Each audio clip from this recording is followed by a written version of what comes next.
بے شک تمہارے ذمہ اللہ تعالیٰ کا ایک حق ہے اور تمہارے حق اس کے ذمہ واجب ہونے کا ذریعہ ہیں۔ بس تم تقوی اختیار کرنے میں اللہ تعالیٰ سے مدد چاہو اور قرب الہی کے لیے اس کو وسیلہ بناؤ۔ بے شک جو شخص تقوی کو چھوڑ دیتا ہے وہ نفسانی لذتوں اور خواہشوں میں پڑتا اور برائیوں کے جنگل میں بھٹکتا اور بہت سی سزاؤں کا مستحق ہو جاتا ہے۔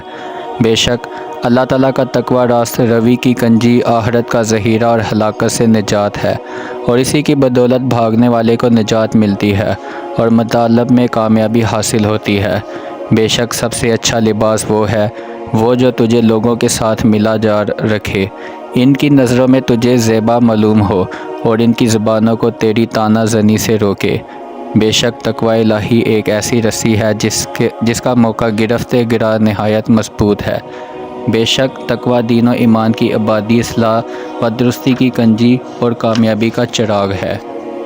بے شک اللہ تعالیٰ نے تم کو تقوی کی وصیت فرمائی ہے اور اس کو اپنی مخلوق سے خوشنودی کا ذریعہ ٹھہرایا۔ بس تم اپنے رب سے ڈرتے رہو جو ہر وقت تمہیں رزق دیتا ہے اور جس کے قبضہ قدرت میں تمہاری جان ہے۔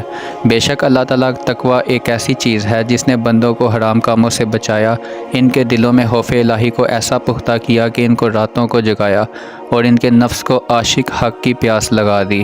بس اے ایمان والو، تمہیں چاہیے کہ تکلیف اٹھاؤ تاکہ آرام ملے اور پیاس برداشت کرو تاکہ سیرابی حاصل ہو۔ بے شک اللہ تعالیٰ کا تقوی ہی زادرہ اور آخرت میں فائدہ دینے والی چیز ہے۔ یہ ایسا زادرہ ہے کہ اس سے انسان منزل تک پہنچ جاتا ہے، اور ایسا زادرہ اور یہ وہ مفید چیز ہے کہ اس کی بدولت وہاں کامیابی حاصل ہو جاتی ہے۔ بے شک تقوی ایک ایسا مضبوط اور محفوظ گھر ہے جس کے رہنے والے بھی خراب نہیں ہوتے، اور جو شخص اس کی پناہ لے اسے کوئی گزندہ نہیں پہنچا سکتا۔ جو شخص تقوی کے لباس سے خالی ہوتا ہے وہ دنیا کے کسی لباس سے آراستہ نہیں ہو سکتا۔ جو شخص اللہ تعالیٰ کا تقوی اختیار کرتا ہے اللہ تعالیٰ اس کے لیے اس کے دنیا کام سنوار دیتا ہے۔ تقوی آخرت کا توشہ اور نرمی راست روئی کا عنوان ہے۔ متقی خوشحالی میں شکر گزار اور تکلیف میں صبر رہتا ہے۔ تقوی بندے اور اللہ تعالیٰ کے درمیان ایک مضبوط رسی ہے، اگر تم اس کو پکڑو گے تو اللہ تعالیٰ کے عذاب سے نجات پاؤ گے۔ متقی لوگوں کے نفس عفیف، حاجات کم اور ان سے بھلائی کی ہر کوئی امید رکھتا اور ان کے شر سے بے فکر ہوتا ہے۔ تقوی دین کا پھل اور یقین کا اصل ہے۔ متقی لوگوں کی عادت ہے کہ ان کے اعمال ریا سے پاک دل، اللہ تعالیٰ کے عذاب سے ڈرنے والے اور آنکھیں خوف الہی سے رونے والی ہیں۔ تقوی کا ظاہر دنیا کی شرافت اور اس کا باطن آخرت کی عزت ہے۔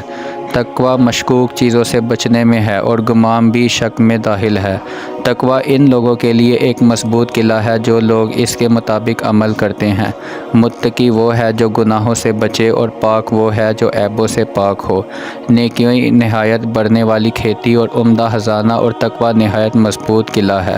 تقوی ایک ایسی نعمت ہے کہ کوئی چیز اس کا عوض اور نعم البدل نہیں ہو سکتا۔ متقی لوگوں کے نفس کنا، خواہشات کم، چہرے خوش اور دل غمناک ہوتے ہیں۔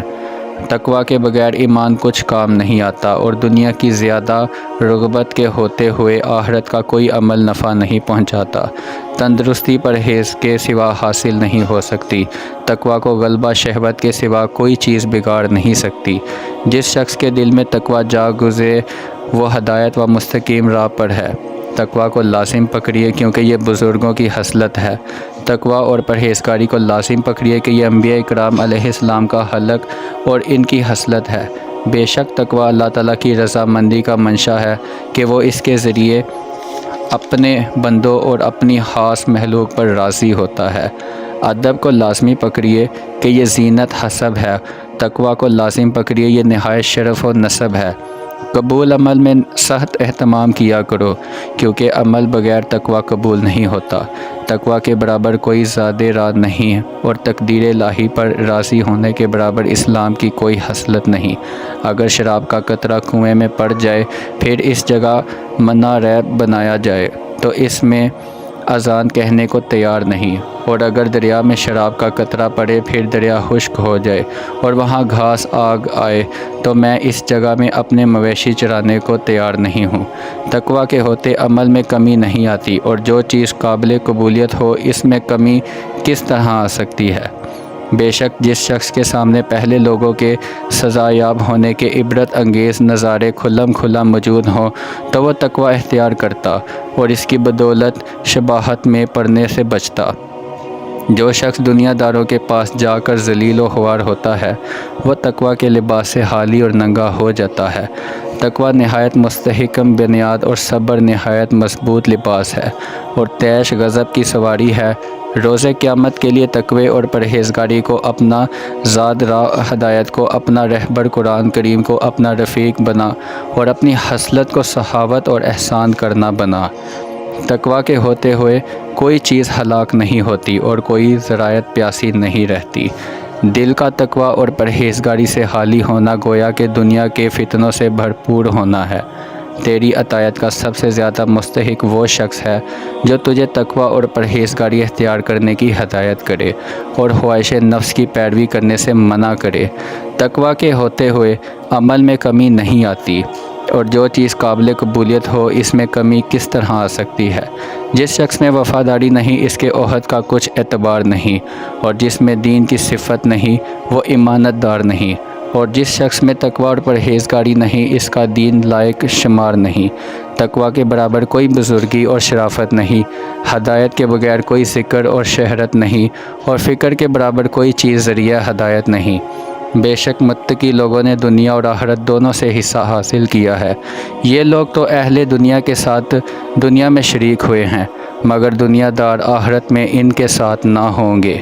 جس کے سامنے عبرت کے نظارے کھلے اور ظاہر موجود ہیں اس کی آنکھوں کے سامنے لوگ سزا بھگت چکے ہیں۔ بے شک اس کو تقوی اور پرہیزگاری شباہت میں پڑنے سے باز رکھتی ہے۔ یقین اور تقوی کو لازم پکڑیے کیونکہ یہ دونوں تمہیں جنت المأویٰ میں پہنچائیں گے۔ بے شک اللہ تعالیٰ کے تقوی نے آپ کو پہلی اور پچھلی امتوں پر پیش کیا کہ کل قیامت کے دن جب کہ اللہ تعالیٰ اپنی مخلوق کو دوبارہ زندہ فرمائے گا اور جو کچھ زور قوت دیا تھا وہ لے گا۔